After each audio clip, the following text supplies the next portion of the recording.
They are doing what they need to do. Okay? All right. She hit on just about everything, so we're gonna take a 45-minute break. but no, really, that part that she said right up front about the executive committee, I cannot stress how important it is to understand what the relationship is between the president and the executive committee and the general membership and how it's all supposed to work. We have a wonderful tool. The NAACP can handle just about anything that gets thrown at it. But it's like we've got this wonderful tool and somehow we have stopped reading the user's manual. And folks think that you can just figure it out on your own. Well, no, most times you end up breaking it. Or you end up doing something that's not supposed to be done with it. So I want to skip through this, and she said, I've got a good 4 hours of material just on operation of units without getting into specifics, but I will skip through to just hit some of the pertinent points, and try to highlight some of the things that may not be quite as obvious as they seem, right? This slide right here talks about the structure and how things work, that we are a jurisdictional and a hierarchical organization. What does that mean? That means there is only one NAACP, right? So even if there are multiple units working together, a state conference, multiple state conferences, only one is actually in a position to determine what the official position is. And everybody's got a live it. So inside the branch, right, your executive committee determines your position. You may not agree with it, right? Because you vote. It's a democratic organization.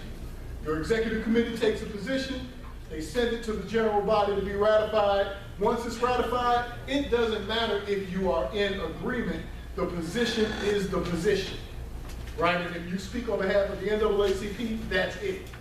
But when you get into the jurisdictional part of understanding the hierarchy, let's say you have something that happens in your city, right? And it's really a big, pressing, and pertinent issue in your city. You still need to notify, and there's a process for sending reports to the state conference. We'll talk about that too. But the reason why you need to send your reports and do your reporting, and which are all supposed to be in writing, right? Y'all remember, every committee is supposed to turn in a report every month in writing. Right. If there is no written report, there is no report. Right. Right? And then those are supposed to be compiled and go to the state conference. The reason is, if it is happening in multiple cities and in the jurisdiction of multiple branches, then the unit with jurisdiction is the state conference. Right? So what you don't want to have happen, and this did not happen in Tennessee, but there have been some places in some other states where you have had branches fighting each other in the public because they have taken opposing positions on the same issue.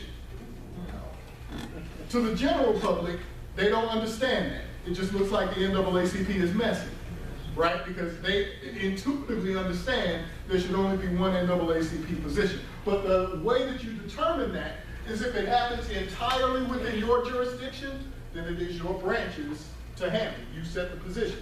If it is taking place in multiple jurisdictions inside of your state, then the state has jurisdiction. They are the top of the hierarchy. They determine the position, and then all of the branches act accordingly. If it's taking place in multiple states inside of a region, then the region has jurisdiction. And if it's taking place across the country, then the national office has jurisdiction. Which is why, when it came to issues with police violence, sometimes you would see then President Cornell Brooks come in and just nationalize an issue. It's because he had jurisdiction of it.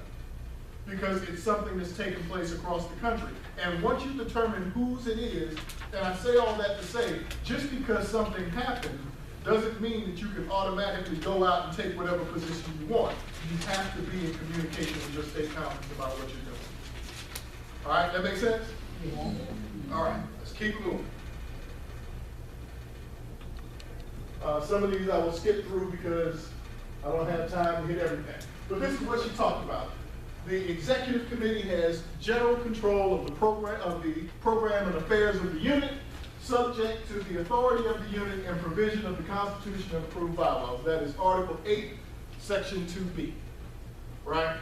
What that means, and I am a former branch president, and here's the interesting thing about being a president in this organization. Most of the people who have a leadership position in our organization had a leadership position in some other organization before they got here, right?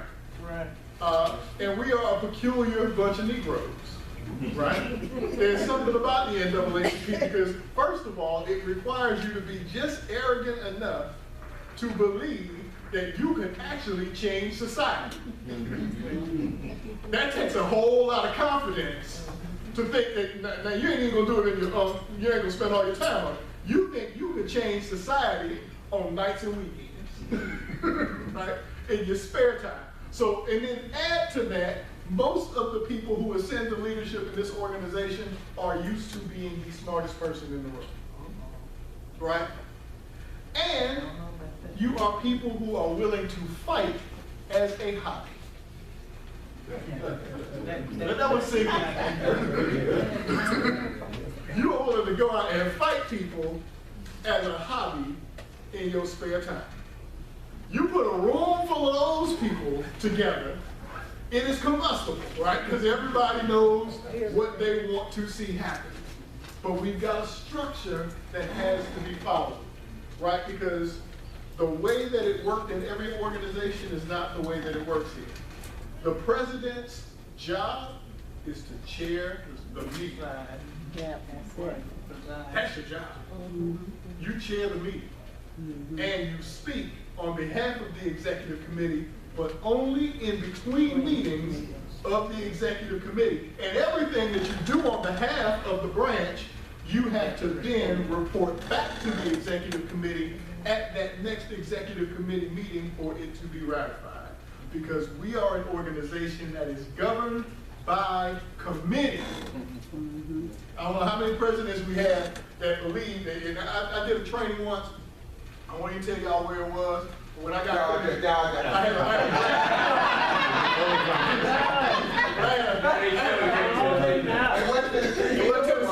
I had a branch president that came up to me afterwards and she said, this was a great training, but you didn't spend enough time, in my opinion, talking about my presidential veto power. I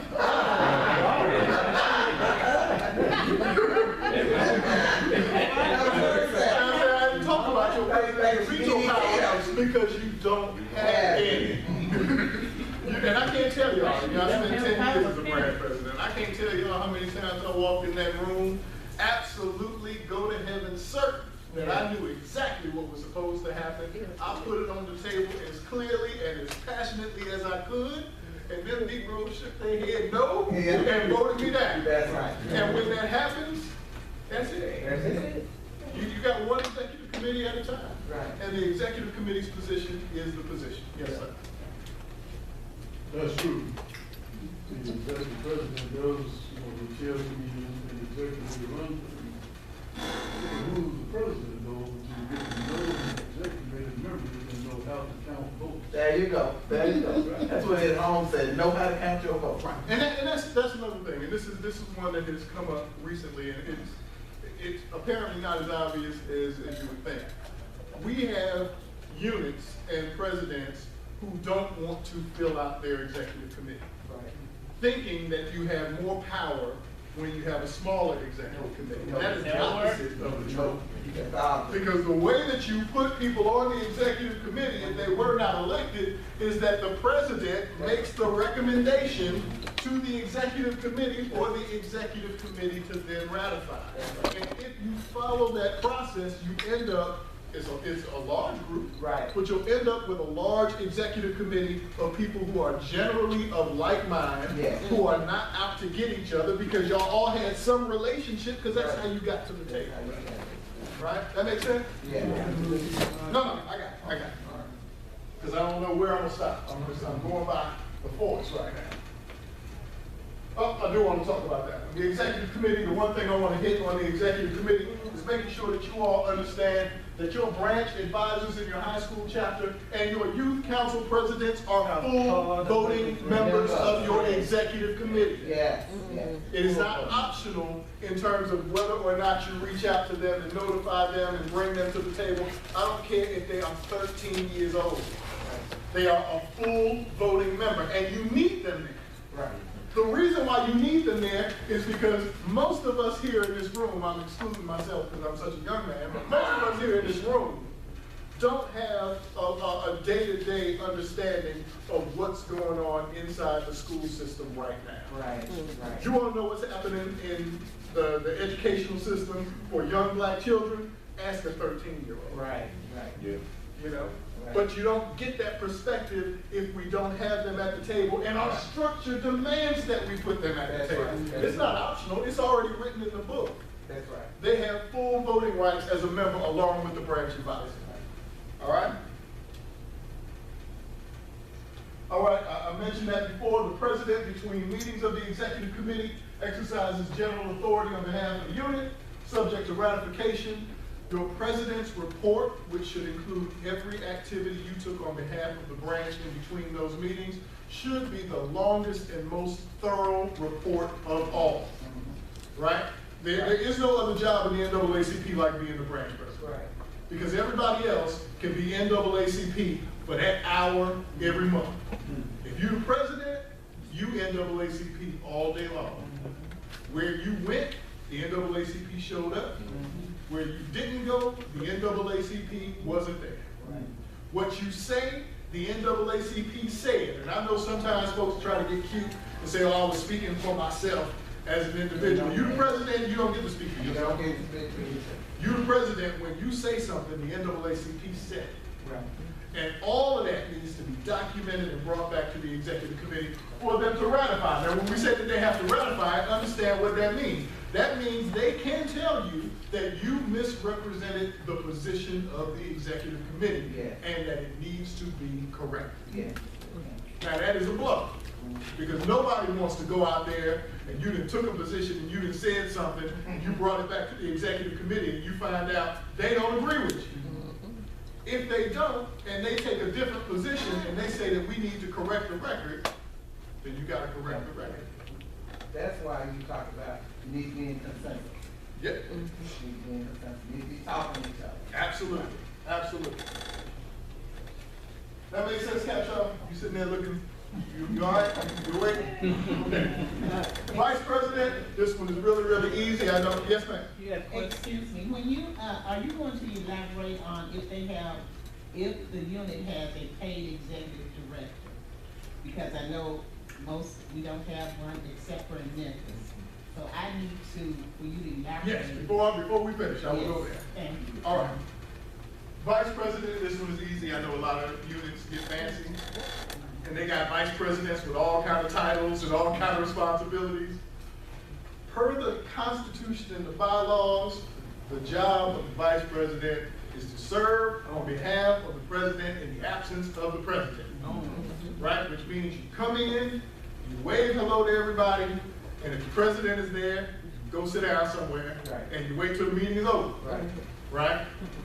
That's it, that's your role. Well, the one thing that I do want to mention about this is because we've had a number of branches, and I've even heard of a state conference trying this, where something happens to the president, and the first vice president decide they don't want to be president, Right. they want to stay first vice president and get somebody else to be the president. Don't work like that. The ascension between president and first vice president, it is automatic. It does not require a vote from the executive committee. It happens as soon as your president is gone, the first vice president automatically becomes the president.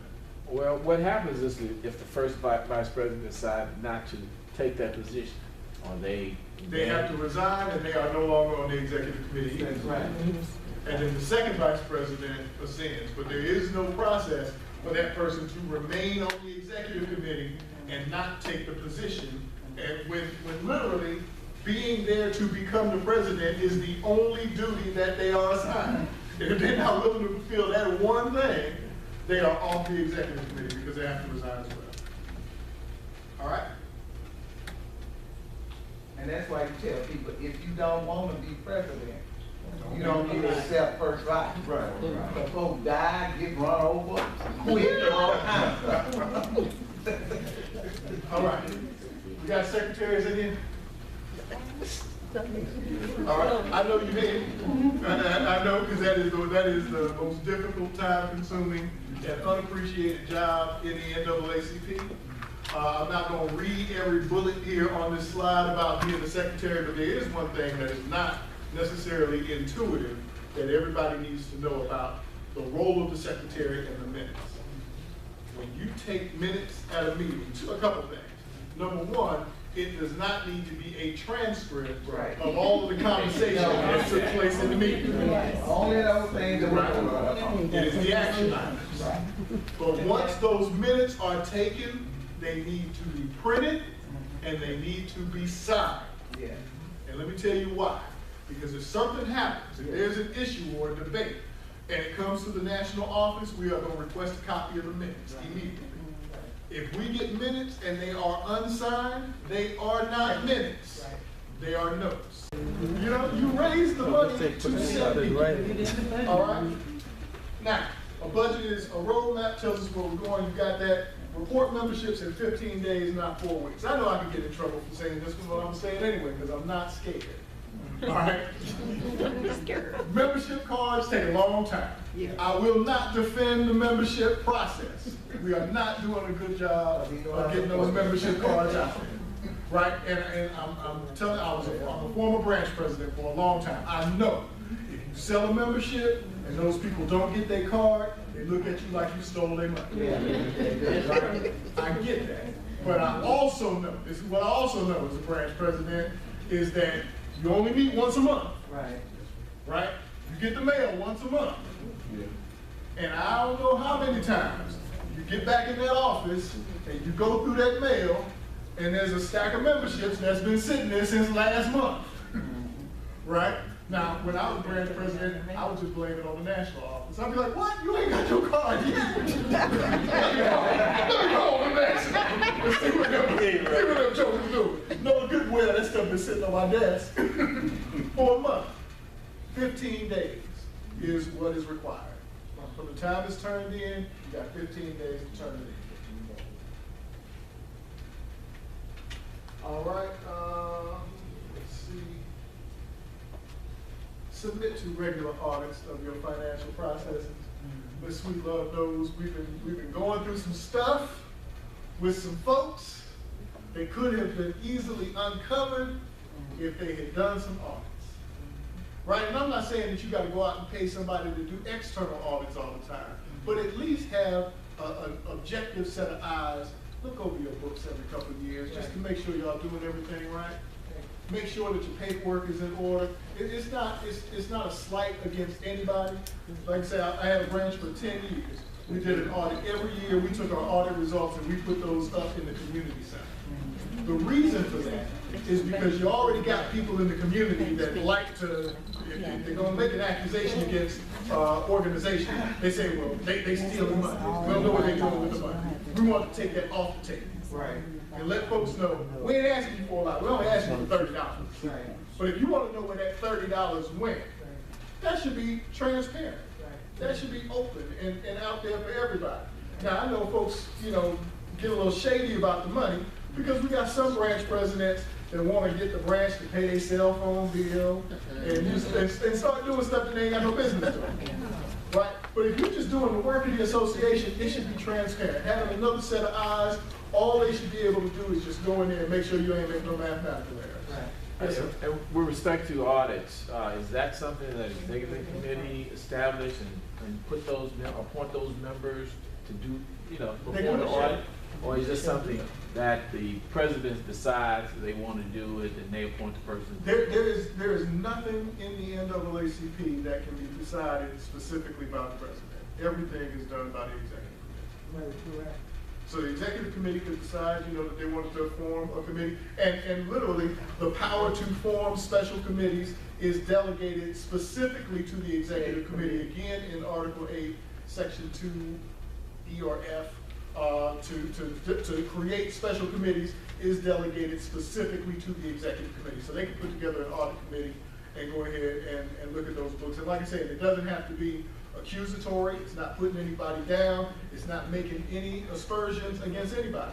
It's just making sure that, you know, everything is above board and we don't have anything that's gonna come back and bite us later.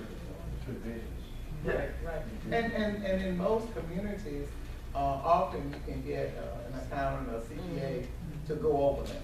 You know, it's, you know, with most of our branches are smaller branches, and it doesn't take a lot of time, but it's just making sure that we are doing things decent and in order. So we can make it a budget item to have, for the audit. You could, But you could, but like I said, most of the time you don't need to. Most of the time you can get somebody to almost do it pro bono, most of the time, yeah. Then, you know, with the line, racism and discrimination do not take time off. Please do not make it a practice of canceling meetings. Right. There's gonna be times when something comes up and you're not able to meet. It is always better to postpone the meeting Right. than it is to get into the practice of, well, we just gonna cancel it, we ain't gonna have a meeting for August. You know, and I've seen some units that call themselves having a summer vacation, and they take a couple, no. Because there's always gonna be issues, and for folks in the community, if they call on the NAACP and y'all not there, Right. they don't care what happened on some given day. Right. They just know that y'all ain't, it's been months and y'all ain't got together. Right. Right, so if you gotta postpone, but don't get the practice. And don't postpone because the president can't be there. That's right. That's why you got a first and a second vice That's president. right. And the third. And a third. And a third. Do not do that. Just don't get in the habit of doing it. And if there's a meeting, there must be an Must be an agenda. agenda. Don't meet just to meet. Don't put everybody in a room and go through the grueling process of just wandering around the room aimlessly asking people if they got anything they want to talk about. After the agenda. Don't waste people's time. Get good stewards of people's time. Yes, sir. yeah, we have to be monthly, it's in the bylaw. Right. But the general membership can decide on another day, 2 weeks. Like 4 days. No, the monthly. And I'm gonna use December as an example, we meet on the 14th of the month, which is near Christmas. Right. Probably December's general meeting, I'll bring to the executive first, I'll ask the general membership for December only Right. to decide on another day. Right. You kind of fix it at the Yeah. end, because it does have to go to the executive committee first. Right. And then be ratified, because, Article 8, Section 2A, the executive committee has control of the general affairs and program of the unit, subject to the authority of the unit. So in terms of general affairs, when you gonna meet, when the office is gonna be open, Right. that's decided by the executive committee, ratified by the general membership. Yes, Right. ma'am. Should this be done a month before the meeting, like if he's gonna postpone in December, it should be done in the November meeting? Right, October or November meeting. October, Yeah. November. Yeah, if you wanna do it so you can get it out to the public. Going back to your financial processes, I think the national organizations have recommended that we use QuickBooks. Yes, that QuickBooks is actually recommended in the bookkeeping guide. For those of you who have not looked at the 2017 version of the bookkeeping guide, it is available on the website. QuickBooks or Excel, you know, what we're saying is you use something that is universal with knowledge. That's not a treasurer's decision, what they use, where it's use, XYZ. No, it's not the treasurer's decision, it is the Executive executive committee committee's decision. decision. All right, now, I talked about the fact that the work is done in standing committees, not in the general membership meeting, but the work must be done by active committees. Right. By active committees, I mean, and I'm not talking about y'all, but in a lot of places, you got folks who think that the committee consists of the chair. Right? The education committee is Myrna. And she the whole committee. No. Yes. A committee requires at least 3 people. If you don't have at least 3 people, they can't meet. Right. If they don't meet, they can't put together a report. Right. If they can't put together a report, you're gonna have Myrna come to the general membership meeting with some stuff she wanna talk about and asking everybody, so what y'all wanna do? Right? You have to have active standing committees. and then this is something that Ms. Sweetlove mentioned at the very beginning, it is not a requirement that your unit have a youth council, but there is no excuse for why your unit does not have a youth council. If you got 50 members in your branch, and a full executive committee consists of roughly at least 20, right? If you just had your kids and grandkids, Right. that's enough for a youth council. You don't need 25 kids, right? And here's a mistake that people make.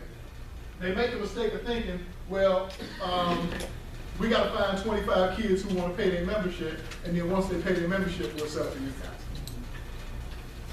It doesn't work like that in real life, because if the group doesn't exist, you know how short kids' attention span is. Right?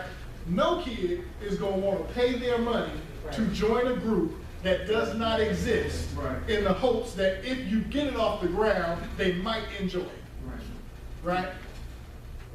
To send up the money for 25 youth members, it's only $10 a kid. That's $250. Your branch might not have a whole lot of money, but you got $250. Right? Every branch can and should have a youth council. Most of the time, the churches will do it for their. Exactly.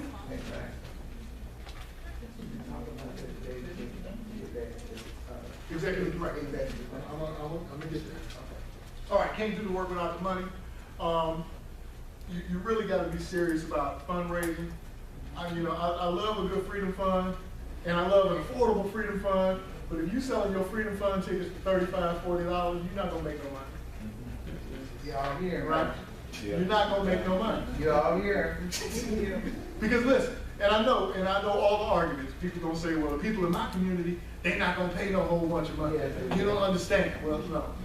There's a difference between a fundraiser Right. and a friend raiser. Right. You can have a great friend raiser banquet and charge people, just a little bit of money to make sure that everybody can come and enjoy that little piece of chicken that you serve. And at the end of it, you ain't got no money to do no work. You just work from home. Right. Or you can charge people what you need to charge them to get the money to do the work throughout the year. Because I'm gonna keep this real brief. If you have your freedom fund in a regular sized branch, you serving a piece of chicken, some canned green beans, probably some mashed potatoes, and one of them little square cake things that's got the different colors on top. Right? But you have some sauce for the chicken. It's either white sauce or red sauce, but that's gonna be it. And some salad with ranch dressing. Right? If you go to a hotel with cheap catering, you still gonna pay $15 a plate. That's right. No. Right? If you go to a decent place, you're gonna pay up to $23 a plate. Right? And if you're paying up to $23 a plate and you selling your plates for $35, you're gonna walk out of there after all that work and after all that effort, you're gonna have $2,000–3,000 in the bank. And you got to give national 25%. And you got to pay your assessment out of that. Right? And I'm gonna tell y'all something, and Ms. Sweetlove just indulged me because I gotta go here. When I was a branch president, we used to make about $2,000 or $3,000 on our freedom fund. We had about 400 people there. I acknowledged I did not know how to raise money. The Urban League had a banquet about the same size. They made about $50,000 to $60,000.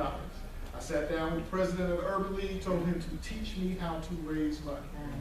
Right? There are some techniques, some ways to raise money. I know you think that it don't apply to your community, but I promise you it does.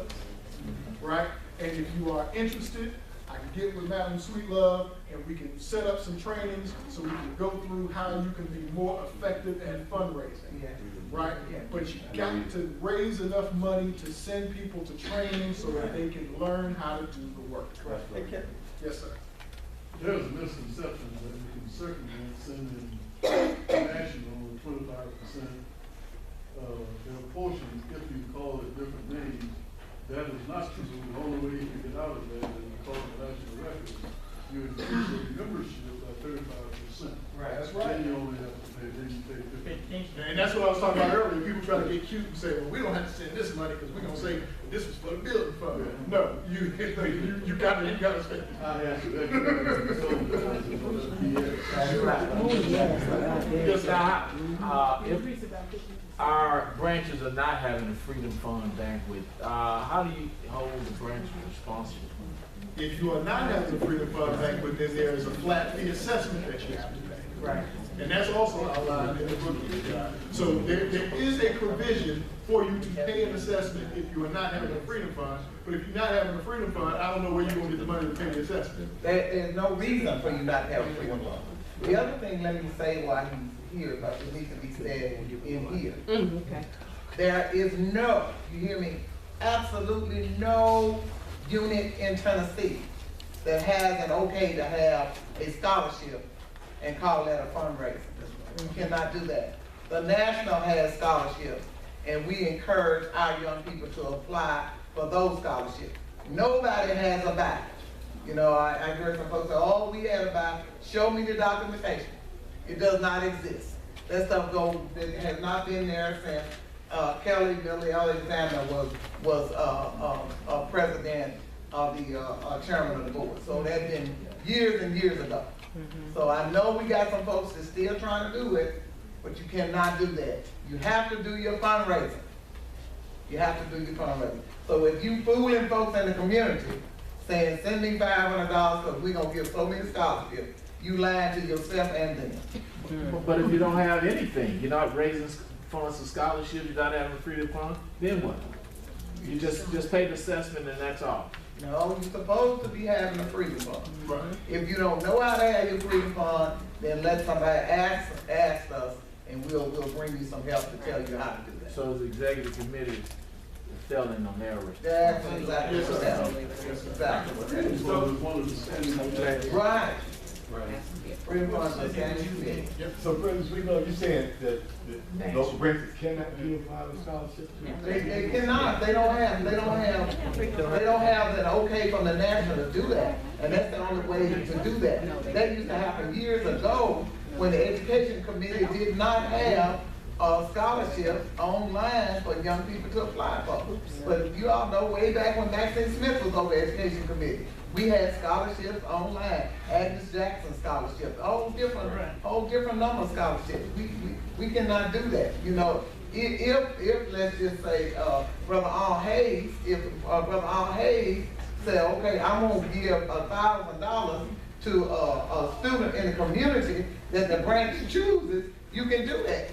But you can't set up your freedom fund on him doing that. I mean, if he had, you can't go out and solicit that. That's what I'm trying to tell you. And we know we had folks that were doing that. So it's like the example that Kevin gave, and you know that other organization raised $50,000. All right, so say you raised that $50,000 as you learn. All right, you saying that you can't take part of that money and give it to youth as a scholarship? You can't. I mean, you got the money, you raised enough to pay your assessments, so you have this money. Well, That's possible if that executive committee approves that. If they approve it, yeah. Yeah, that's possible. And let me tell you, in the way that I ended up on the staff, by the time I got finished, we were net about $45,000, $50,000 a year on the Freedom Fund. I came to the national convention every year with 10 adults and 10 youth. We paid everything, all expenses, all adults, all youth. We took 20 people to the state conference. We took 20 people to the region. We budgeted to make sure that everybody could get trained. You know? So the fact that we had more money doesn't mean, oh, we can just still do the same stuff we're doing and do something else with it. Right. The money was to make sure that the folks in the unit could get trained. You know, Jimmy, and I'll come back. yeah, Kevin, now while we was up in Baltimore this year, we talked to the director of finance. And he explained to us the process that branches have to go through in order to actually put on a scholarship thing. We prepared a document, sent it to state, and that's the state to actually, if we're going to do this as a state, make sure that the state approve it. There's a lot of things that you don't understand. When you start dealing with monies for scholarships and you got money for the NAACP, you can't mix the two. Right. You got to have this money fixed. You can't use NAACP money to do a fundraiser for scholarships. If you receive $500 for a scholarship, that $500 got to sit there Right. until you give it to somebody. Like AXO money. And you can't write a check off of the NAACP account to have a banquet to present that money to the student. So you got to have a fundraiser to do the function to issue that money to. So it's very complicated. So that's one of the reasons why, Madam President, say that we are not allowed to do it until a decision is made that we do it and we do it right. You got to document it in your minutes. Your president, your treasurer have to be at every last one of those meetings. Every dollar that changed hands has to be documented based on the scholarship program. When you do your financial report, you got to have a separate part to go with your annual finance to show that I received this amount, I gave this amount out for scholarship. It's very complicated. Yeah. Okay, awesome. I'm gonna hit executive director real quick because I want to make sure that I have time to do that before I go anywhere else. The executive director position. We're gonna run out of time. Huh? We're gonna run out of time, so this is. You got 5 minutes. All right, well, the executive director position is interesting, right? Because the executive director position, you have a paid executive director. Right. Their duties are duties that would otherwise belong to your secretary and to others. So I'm gonna read it. The executive director, if you have one, they give due notice of all meetings of the branch. Right, which is a duty that would normally be a duty of the secretary who didn't have one. They keep the record of the branch members and their dues, and secure from the treasurer any portion of the membership fees that belong to the national office, also a duty that would belong to the treasurer. They integrate the work of the committees and divisions of the branch, right? Which is something that is a coordination function that normally would take place between the president who chairs those meetings and the secretary, but that becomes the duty of the executive director. They manage your branch office and any paid staff that you have. And I want to point out the fact that the duties of the executive director are spelled out in the bylaws, but it also references office staff. Those office staff positions are not spelled out in the bylaws. Right, so if you have someone who is the executive director, they manage the office staff, the other office staff, those positions according to, and I'm gonna get this one right, if it is state conference, it's section 2H. If it is unit, it's 2G. The job descriptions can be created by the executive committee, but they have to be based on guidelines approved by the National Board of Directors. And the national National approve it before you hire somebody. Right. Now, and then also, they interview complainants. Right. That's a duty that would formally belong to the chair of your legal redress committee. Right, but if somebody comes in with a complaint and you have a paid executive director, that doesn't take away the role of the legal redress committee, but that initial complaint is received by the executive director, who then takes that information and passes that information over to the legal redress committee. And if you are fortunate like a Memphis where you have executive director and staff, that particular thing could be delegated to somebody else. Right. And then the report that we talked about from the executive committee that's compiled and given to the general membership, that report is the duty for compiling that report belongs to the executive director. That's another duty that would have belonged to the secretary, but that goes to the executive director. And the executive director is also charged with making those reports to national to make sure that the president and CEO is aware of all activities, and they are responsible to the general membership and the executive committee to do things as directed by the executive committee. Now, just one other thing to mention, because this one has come up in some of my recent troubles when it comes to executive directors. Once you hire staff, if it be an executive director or office staff, they become employees of the executive committee. They are not employees of the president. Right? So the president can't come up one day and say, you know what, I'm firing Joe Schmo.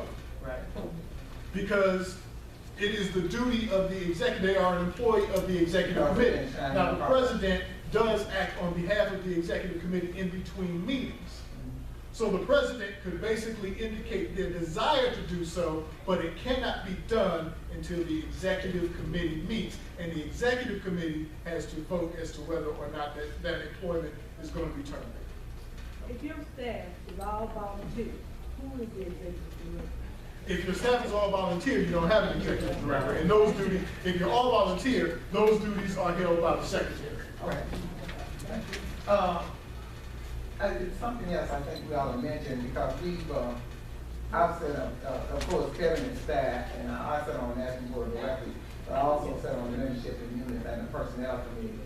And we've had, and I know some of y'all might know, some of y'all have rumors, we've had quite a lot of confusion around some things that have transpired within our region. Let me say to you all, it is important that we've got a lot of intellectual property. And it is important that we are able, that, how should I say it, that more than one person has knowledge of what's going on within the unit. It should not be, and that's, he answered the whole piece about paying things online and et cetera, and making bank transfers online and all that kind of thing. And every time we've seen that done, we've seen, I don't want to say, but the real thing is we've seen thievery happen. And we've seen folks make transfers at night, transfers to unknown accounts, all those kinds of things. But I really can't contain a thief anyway. But somebody needs to know about intellectual kind of property. Somebody, it should never be, I should not be able to shut the state conference computer system down and nobody able to access that but me. And those kinds of things have been happening. So we need to make sure, as being good guardians and good stewards of the NAACP, that more than one person has access codes to be able to access computers, accounts, and et cetera. That needs to happen. Let me just piggyback on that. There was a slide that I kind of glossed over, but here's where it connects. It talks about making sure that you have your general membership meeting and your executive committee meetings separate. Right. And there's a reason for that. You are not going to be as transparent in an executive committee meeting as you need to be if it's a general meeting and you got everybody in there.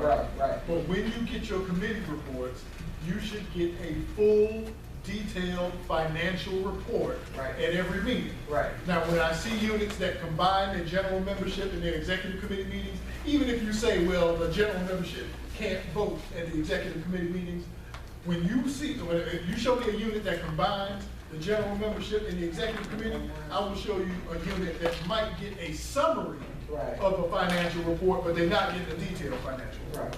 The executive committee is supposed to receive a detailed financial report every month with every transaction, right? A summary of that can go to the general membership, but you gotta make sure that you get it.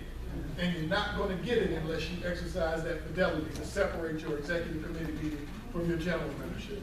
And I know some of you in here are saying, we're preaching to the choir, and a lot of folks that ought to be hearing that are not here. And that's true, but you are delegates, and you are held with the responsibility to take that back. You are to take that back and make sure people start doing what they're supposed to do. Because for sure, now we don't say it a lot, but you have some fiduciary responsibility as a member of that committee. And believe it or not, we can call them nonprofits or whatever, but you guys know that I got elected president of an organization once, and the comptroller came in looking at the post the next day. So we need to know what's going on. We need to know, and we need to demand that we get true treasury reports, and that we see what's going on. You need to do that in your executive committee meetings. Like he said, don't try to put them together. If you put them together, you're not going to get clear truth. So you need to make sure that this happens.